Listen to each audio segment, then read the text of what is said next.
lulusan SMA dan SMK. Ojo. Itu miris ke hati. Ojo toh. Makin bikin miris ya. Padahal itu saya counter argument lagi. Ada penyebab yang berikutnya. Karena lulusan SMA, SMK yang ke S1 juga membawa dampak tidak bisa berbahasa Inggris. Lowongan yang seharusnya diambil oleh lulusan SMA, SMK diambil oleh lulusan S1. Dan lulusan S1 karena tidak bisa bermain di levelnya, dia bermain di level bawahnya, merebut tempatnya anak-anak SMK. That's one of my argument yang baru disampaikan oleh mantan Bu Dirjen Vokasi. So, ternyata dampak dari emergency call guru bahasa Inggris ini beruntun sampai ke atas. Karena di kampus nggak ada yang sempat belajar bahasa Inggris lagi. Motivasi itu dibawa dari SMP, SMA, syukur-syukur kalau SD. Motivasi. Bukan kecakapan pidato, bukan kecakapan mengerti textbook yang susah-susah. Kecakapan untuk mudeng. Nah, untuk melatih anak mudeng, gurune kudu iso bahasa Inggris. Gurune kudu pakai bahasa Inggris. Bisa.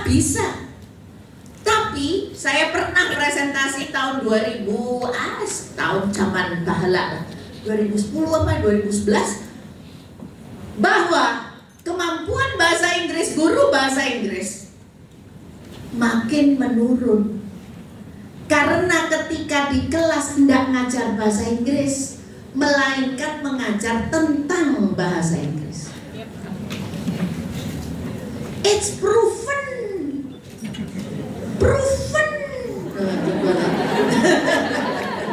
Mas dah ketoprak ora? Loh, jelek-jelek gini saya pemain ketoprak. Pantes. Yuk katanya pantes. So ladies and gentlemen, remember the dampak of kelakuan dalam tanda kutip, kelakuan kita, para praktisi bahasa Inggris, para guru bahasa Inggris itu menurun panjang. Tidak hanya berhenti di lulusan SMA, SMK. Lulusan S1 akhirnya merebut tempatnya anak SMA, SMK. Kembali lagi karena kecakapan komunikasinya kagak ada.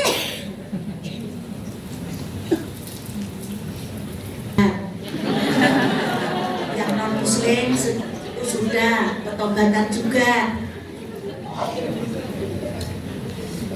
Nyun ngapunten karo Gusti Allah, karo Gusti Allah. Yang apa? Yang kita janjiin. Gusti, Sang Pencipta, saya memilih profesi ini karena saya ingin membantumu di atas bumi. Itu tanda tangan, tidak pakai kertas. Komitmen. Kita mengambil profesi ini, mengambil komitmen kepada Sang Pencipta bahwa kita membantu memperbaiki kehidupan umat ciptaannya. Lah nek guru bahasa Inggris membantunya ya dengan kemampuan bahasa Inggris. Bukan mengajak anak-anak ngerjain soal. Nah, kalau itu dampaknya buat anak-anak. And then, what have been the impact to English teachers? Halo. What have been the impact to English teachers? What's the impact to you? What's the impact to you? Saya lihat, saya perhatikan mana yang angkat. Ada yang angkat tangan. Monggo. Okay, the impact of until the end of national examination is the teachers focus on training the students to do test.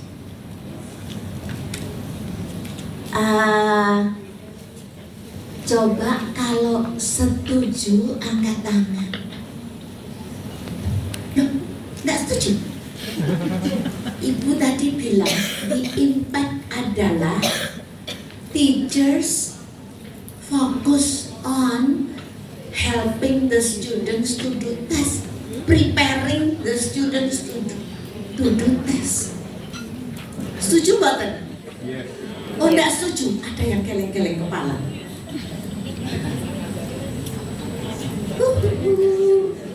Saya olahraga pagi. Monggo. Yes, for me, I disagree with this because in my opinion, I start teaching English to make the student use English, but they're not confident yet.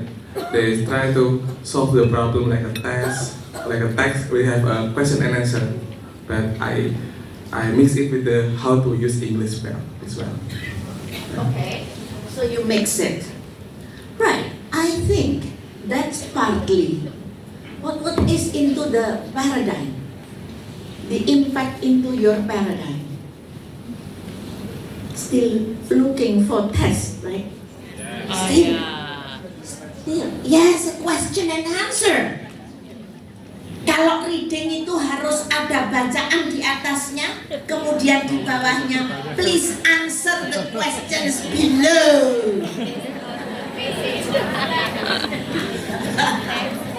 Sing diwaca apa bacaane sampai 5 paragraf. Bocah ngerti ra ngerti pokoke bukune ngekeki kowe 5 paragraf waca nang kabeh. And then when you finish, please answer the questions below. Please give me a minute, excuse me, I'm going out for a while. Oh, itu bukan guru di Jawa Tengah itu. Bukan, guru di Australia itu. Hello, ladies and gentlemen. Ini adalah sesi bercanda, tetapi sesi bercanda untuk membercandai diri kita sendiri.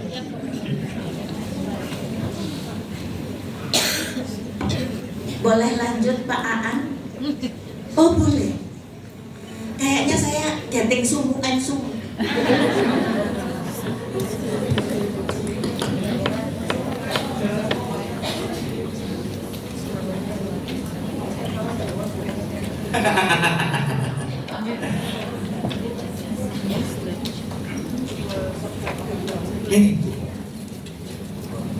Thank you. That's why English teachers should be the role model of English user. No more, no less. Saya nggak peduli tanggung jawab Anda mengerjakan assignment yang sekarang di dalam program apa namanya? PKBI. PKGBI. Ya seorang tuh itu dia apa? Apa yang harus Anda kerjakan? That's only tool. Yang Anda harus berterima kasih ada ini. Sehingga kita tidak terus-terusan berkontribusi pada perusakan kualitas SDM kita.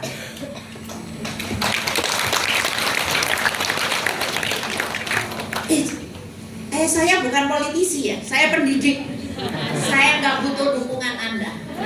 No, not at all.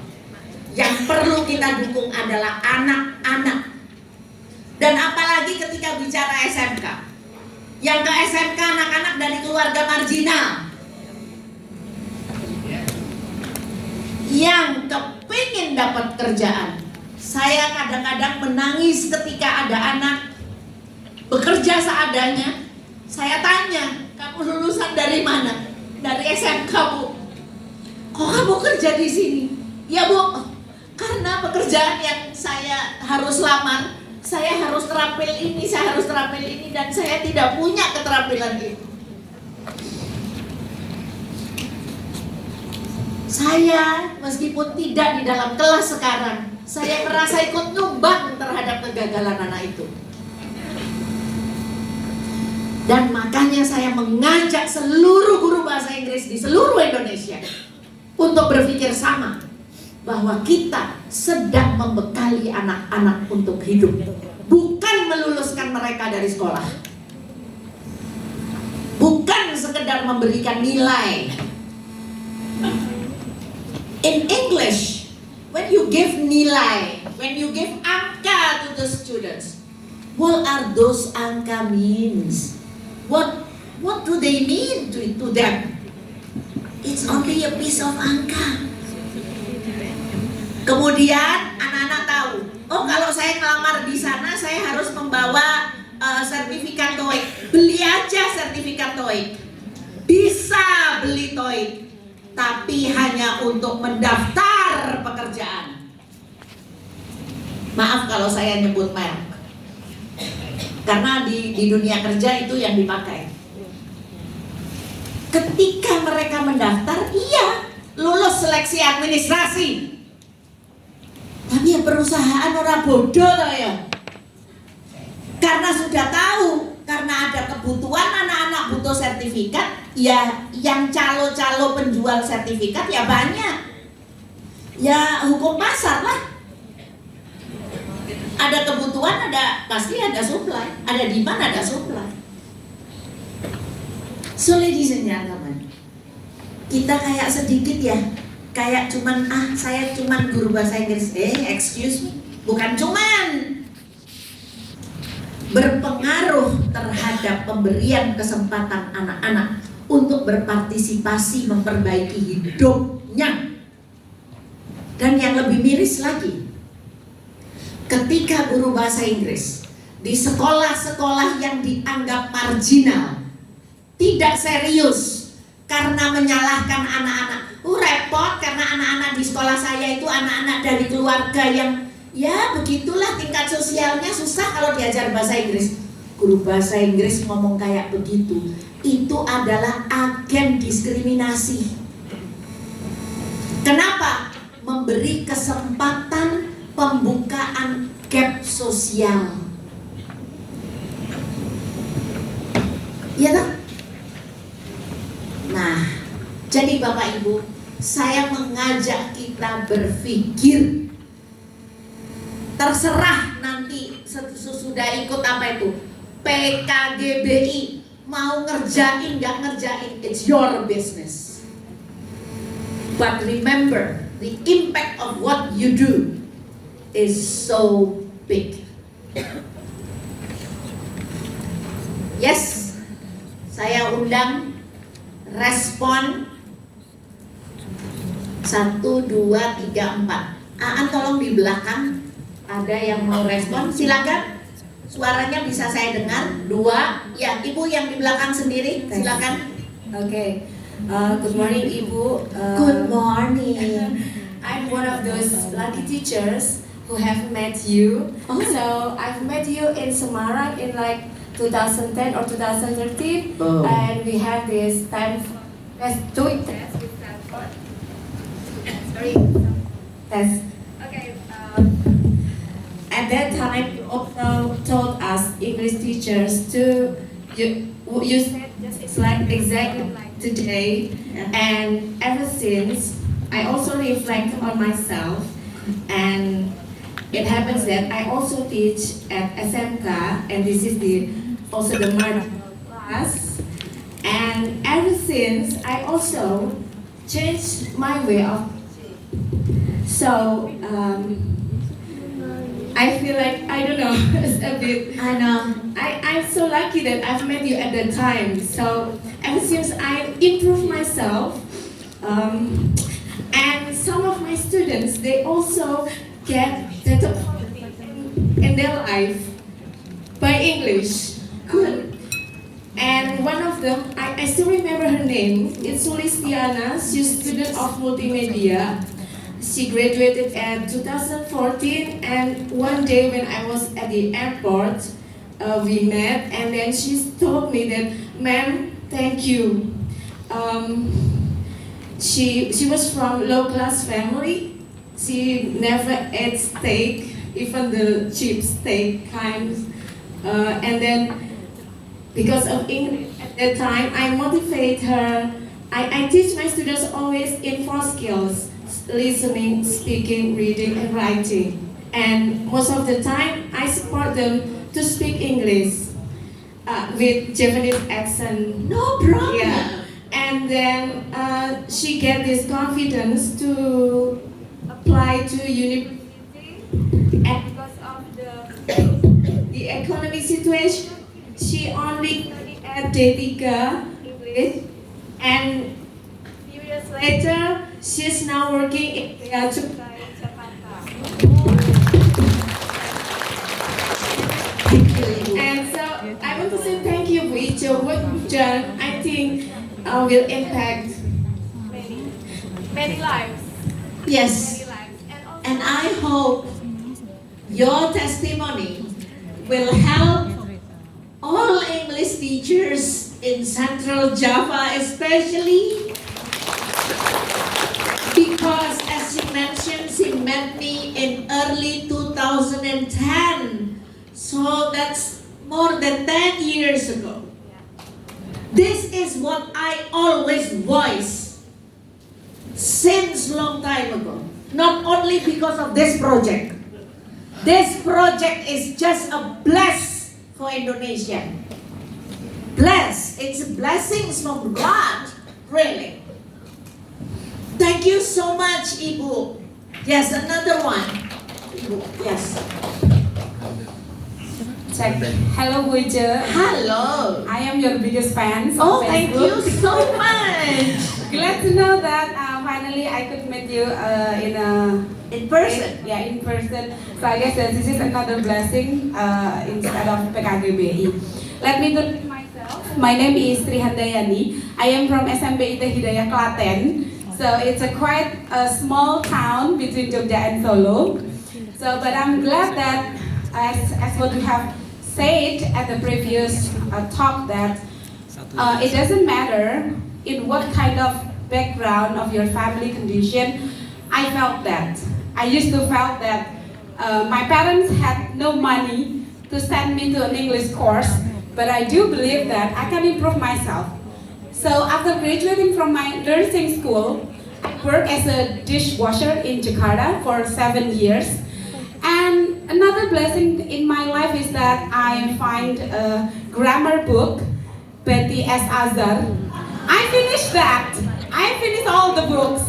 Then finally it encouraged me to be an English teacher, besides in my everyday life of working as a dishwasher. And I did enjoy that. And now what I'm going to share in this forum is that I believe that such kind of inspirational teachers, especially English teachers, she or he will bring a kind of empowerment to their students. This is a small example that finally by teaching English, I can send my students in Jakarta few years ago through English. My students did not believe that, oh, Indonesia Klaten, go to Jakarta. Even though the committee of the, what we call the committee of the competition did not know also where is Klaten. So I always encourage my students that even though you are from small town, but I believe that with your proficiency of English, this world will welcome you always. I always encourage my students to go to Cambridge, Harvard University, because you know for sure that our children belongs to this global citizenship. Thank you. So this is from your spirit. Thank you, Luigi. Thank you so much. And you see, one English teacher can empower hundreds of students. Not from the score that makes you happy, but from the improvement of their lives. Mungkin yang diceritakan tadi adalah anak-anak yang memang lebih, tetapi saya yakin banyak dari kelas-kelas, dari ibu bapak guru yang memberikan motivasi untuk anak-anak yang terus melanjutkan belajar sendiri bahasa Inggris dan memperbaiki hidupnya. So, I do hope that you look at this program bukan proyek, tapi ini adalah upaya perbaikan nasib anak bangsa. Karena apa? Karena Anda langsung diberi kesempatan memperbaiki kualitas kompetensi. Kalau itu nggak mau, mendingan resign, nggak usah jadi guru bahasa Inggris. Betul. Mendingan resign. Sekarang tuh dagang online bisa lebih kaya daripada jadi guru bahasa Inggris.